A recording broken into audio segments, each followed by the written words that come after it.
Do you know in your bank account right now, there are charges you do not fully remember authorizing? Not fraud, not mistakes, not errors that will resolve themselves. Subscriptions to services you signed up for during a free trial that was easier to start than to stop. To apps you used twice and then forgot. To platforms that came bundled with something else you actually wanted. To memberships that auto-renewed while you were living your life, which is to say while you were busy with everything other than reviewing your recurring charges. They are not large enough, individually, to trigger the response that large purchases trigger. Your brain does not send the same signal for a $12.99 charge that it sends for a $129 charge. The math is what it is. 12 months of $12.99 is $155.88, but the brain does not do that math automatically. It processes each charge as it arrives. Small, familiar, ignorable. That gap between what you are paying and what you consciously register paying is not an accident. It is the product. And today we are going to examine exactly how it was designed, what it is costing you, and the specific steps to close it. 12 versus 4. That is not a rounding error. That is a structural blind spot, engineered with precision. The science of the invisible charge. The subscription model is not simply a billing format. It is a behavioral architecture, a system built on specific, well-documented insights about how human beings process recurring small expenses versus equivalent large ones. And understanding that architecture is the first step toward not being governed by it. The psychology of small and recurring behavioral economists have documented a cognitive phenomenon called payment decoupling. The mental disconnection between the act of paying and the act of consuming. When you buy a meal at a restaurant and pay at the end, the payment is tightly coupled to the experience. You pay, you ate, the transaction is complete. When you pay a monthly subscription in advance, the payment is decoupled from any specific act of consumption. You pay on the 1st of the month. You may or may not use the service on the 15th. The connection between the payment and the value received is loose, intermittent, and easy to lose track of. The annual versus monthly framing compounds this. Research consistently shows that a $120 annual subscription fee feels significantly more substantial than 12 $10 monthly charges, even though the amounts are mathematically identical. The annual fee is a single, visible, deliberate expenditure. The monthly charges are distributed, each below the threshold of conscious attention. The subscription model takes advantage of this cognitive reality not by accident, but by design.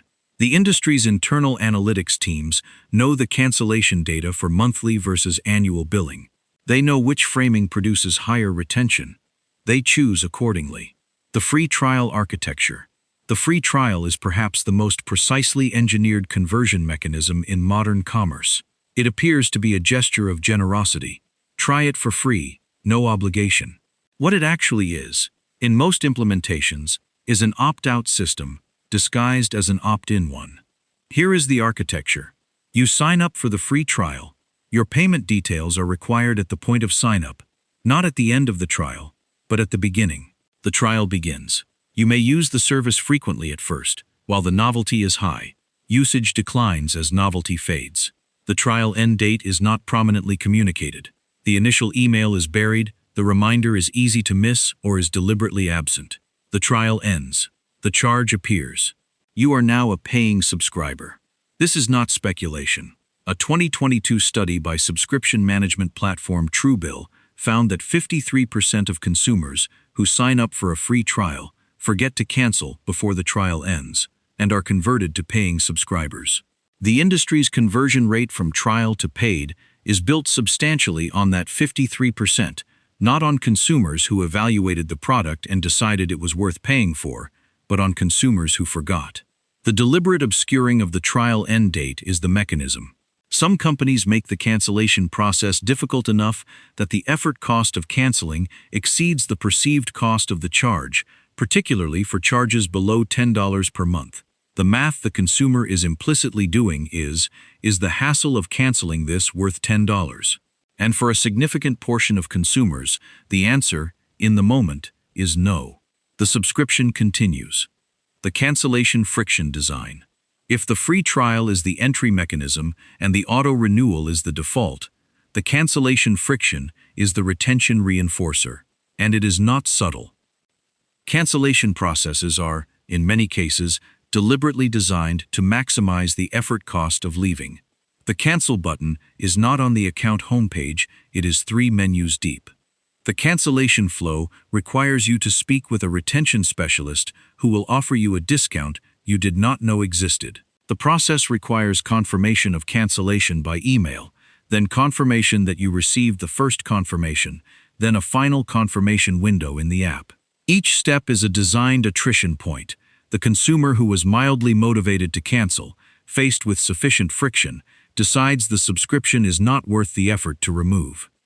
This practice is sufficiently widespread that the U.S. Federal Trade Commission issued regulations in 2023 requiring that cancellation must be as easy as sign up the click-to-cancel rule. The rule required that any company offering online sign-up must also offer online cancellation with the same ease. Several major subscription companies challenged this regulation in court. The fact of the legal challenge is itself diagnostic. Companies do not spend legal resources defending processes that do not generate meaningful retention. In the United Kingdom, the Financial Conduct Authority has issued similar guidance on subscription traps, requiring clear communication of renewal terms and accessible cancellation pathways. Regulatory attention across multiple jurisdictions reflects how systematic the friction design has become. Price creep, the annual increment. There is a fourth mechanism beyond the free trial, the auto-renewal, and the cancellation friction one, that operates on a longer timescale and is perhaps the most insidious of the four, because it is so gradual as to be almost invisible. Price creep. Subscription services routinely increase their prices annually or semi-annually by amounts calibrated to remain below the threshold of cancellation. A $3 to $5 per year increase on a $12 per month subscription represents a 25 to 40% price increase over 5 years. But each individual increment arriving in a short email notification that most subscribers do not open feels small. Too small to act on. Too small to justify the effort of cancellation. Netflix is the most documented case. In 2011, Netflix's standard plan cost $7.99 per month. By 2024, the equivalent plan cost $22.99 per month, a 188% increase over 13 years. The increase came in approximately 11 separate increments, each individually modest. No single increment triggered a mass cancellation event, because no single increment felt substantial enough to prompt a decision. The aggregate change, experienced as a continuous stream of small adjustments, never forced a conscious evaluation of whether the service was worth what it had become. The category explosion. The subscription economy began in software. The economics were obvious. Software has near zero marginal cost of distribution. A company can add a new subscriber without manufacturing anything, shipping anything, or hiring anyone. The revenue is predictable. The customer relationship is continuous. The model was structurally superior to the one-time license sale, and software companies adopted it rapidly through the 2010s. What followed was the most aggressive category expansion in retail history. Every industry that could find a recurring revenue framing for its product did so. And the results, for businesses, were transformative. Why businesses love subscriptions. The business case for subscription revenue is overwhelming, and understanding it explains the speed of category expansion.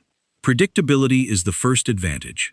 A company with 10,000 subscribers paying $20 per month has $200,000 in guaranteed monthly revenue before it sells a single additional unit.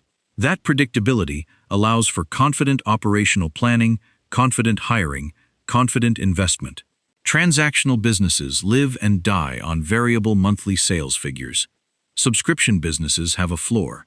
Customer lifetime value is the second. When a company acquires a customer who will pay monthly for 3 years, the total revenue from that customer is 36 times the monthly price.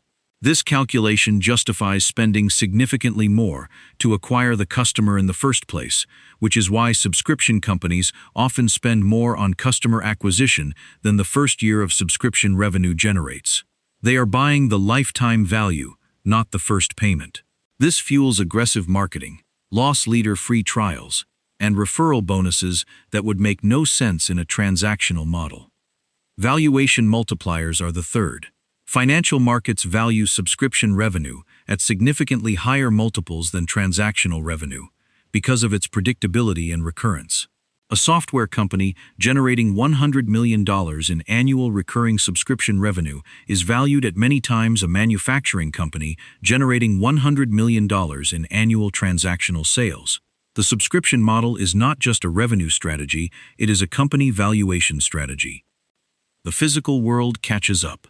The colonization of the physical world by subscription models has produced some genuinely useful services, and some that are difficult to describe as anything other than a conversion of what was previously a one-time purchase into a recurring extraction.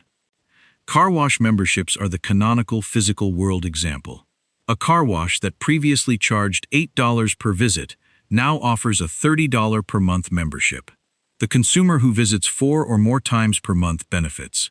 The consumer who visits once or twice per month is paying more than the transactional rate, but the membership has created a sense of having already paid, which reduces the psychological barrier to visiting, which the company hopes will increase visit frequency. The model is designed so that the consumer pays in the belief that they will use the service more than they do. Extended warranty subscriptions have converted a one-time optional purchase into a monthly fee. Home warranty plans charge $40 to $60 per month for coverage of appliances and systems coverage that often excludes the most expensive repairs through fine print that is not reviewed until the claim is made. The subscription creates the comfort of coverage. The exclusions mean the coverage is narrower than it appears. Software that was previously sold as a one-time license, Adobe Creative Suite, being the most discussed example, has converted to subscription only. A graphic designer who previously purchased Photoshop for a few $100s and used it for 5 years now pays $55 per month for the Creative Cloud Suite. Over 5 years, that is $3,300. The product is the same. The billing model has changed. The consumer's total outlay has increased substantially. And unlike owning a one-time license, the consumer who stops paying immediately loses access to all of their work tools, creating a lock-in that the one-time purchase model never produced. Subscription bundling and unbundling. The streaming wars introduced a dynamic that deserves specific attention: the simultaneous bundling and unbundling of content. Cable television was a bundle. You paid a high monthly fee for access to many channels, most of which you did not watch. The streaming revolution was sold as unbundling. Pay only for what you want. Netflix was positioned as the alternative to the cable bundle: specific, on-demand, affordable. What has happened since is a rebundling through fragmentation. Content that was previously available on 1 or 2 streaming platforms has been distributed across 6 or 7, each requiring its own subscription. The television shows and films that were available to a cable subscriber for $80 per month now require subscriptions to Netflix, Disney+, HBO Max, Apple TV+, Paramount+, Peacock, and a sports streaming service, a combined cost that, in many markets, exceeds the original cable bill it was supposed to replace. The bundle did not disappear. It was disaggregated into components and reassembled, with a separate profit margin attached to each piece. The consumer pays more in total. The experience of paying is distributed across enough separate bills that no single bill feels like the old cable invoice. The opacity is the mechanism. The audit and the action. The response to the subscription economy is not austerity. It is not the rejection of subscriptions as a category. Many subscriptions are good value, genuinely used, and would be missed if canceled. The response is visibility, the deliberate act of making your recurring spending legible to yourself, and then making active decisions about each item rather than allowing inertia to make those decisions for you. Here is the practical process. Step 1. The full extraction download. 90 days of bank and credit card statements, all accounts, not just one. The reason for 90 days rather than 30 is that some subscriptions are billed quarterly rather than monthly, and a single month statement will not capture them. Cross-reference across all cards. Subscriptions are often charged to a card you do not check regularly, which is itself a product of the invisibility architecture. Go line by line and flag every recurring charge. Recurring means the same amount from the same company appearing more than once across the 90-day window. Some will be immediately obvious. Others will require a Google search to identify a merchant name that does not correspond to a brand name you recognize is a common feature of subscription billing, particularly for smaller apps and services. Do not try to make decisions while you are extracting. The goal of this step is a complete, accurate list. Decisions come next. Step 2. The usage audit. For each item on your list, determine when you last used it. Most services provide usage history in the account settings: last login date, streaming history, workout logs, download history. If a service does not show usage history and you cannot remember using it in the past 30 days, that is diagnostic information. The 30-day rule is a useful heuristic. If you have not used a service in the past 30 days and cannot identify a specific upcoming use in the next 30 days, the default decision should be to cancel. You can always resubscribe. The cost of resubscribing, if you discover you miss it, is typically 1 month of fees. The cost of not canceling, if you continue not using it, compounds monthly indefinitely. Apply particular scrutiny to subscriptions in categories where you hold multiple services simultaneously. If you are paying for 3 streaming services, 2 music services, or 2 cloud storage services, the probability that you are deriving full value from all of them simultaneously is lower than the probability that you subscribed to one and simply never canceled the others. Step 3. The decision framework. For each subscription, 4 decisions are available: keep, cancel, downgrade, or pause. Keep is appropriate when the service is used regularly, at least once per week for entertainment subscriptions, or at least once per month for utility subscriptions, and the monthly cost is proportionate to the value you receive from that usage, not proportionate to the value you might receive. The value you actually receive.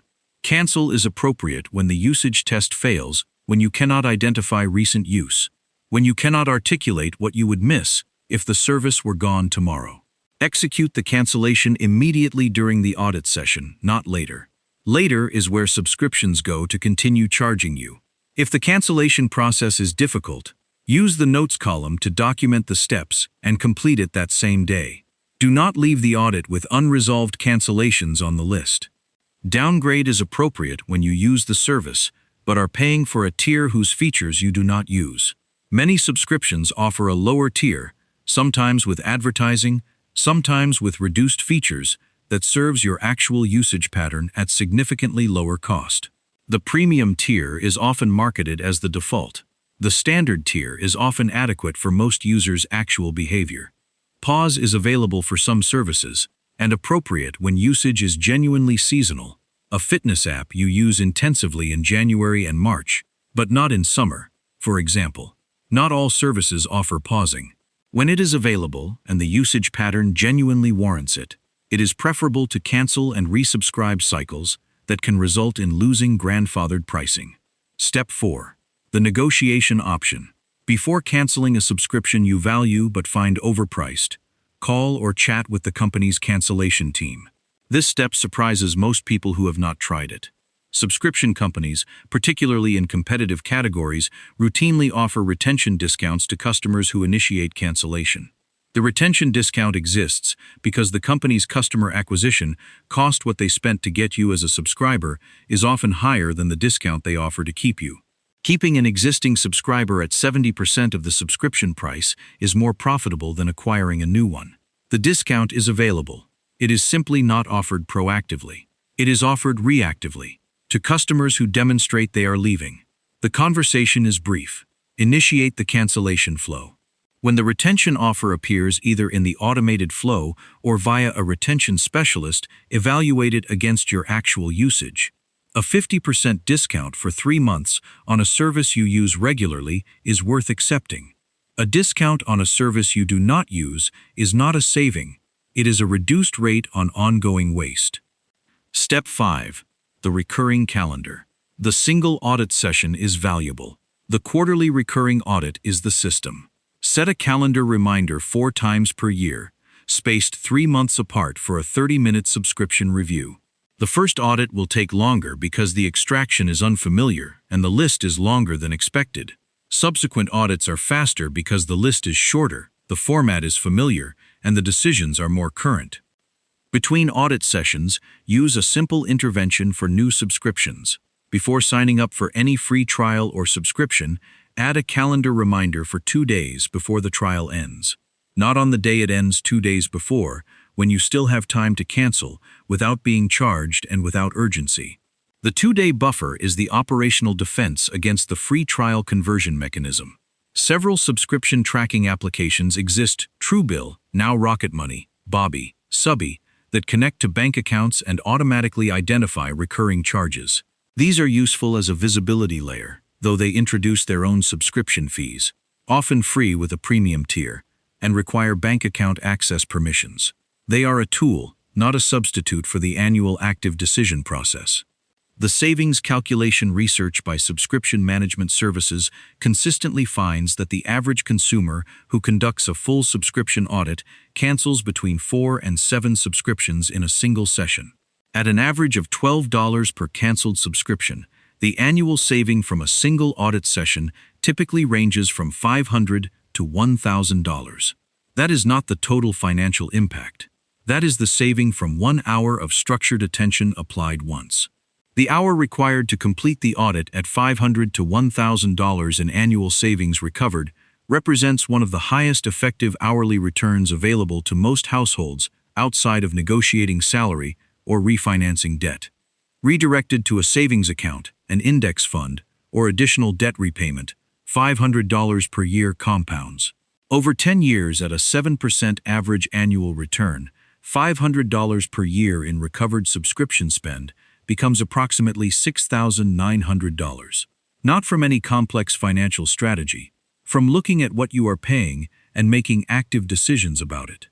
The subscription economy is not malicious. The services are real. Many of them are good. The value they offer is genuine at the price point and usage level at which they were first evaluated. What the subscription economy is, with precision and behavioral insight, is designed to convert your trial into a default. Designed to make each charge small enough to be beneath the threshold of active attention.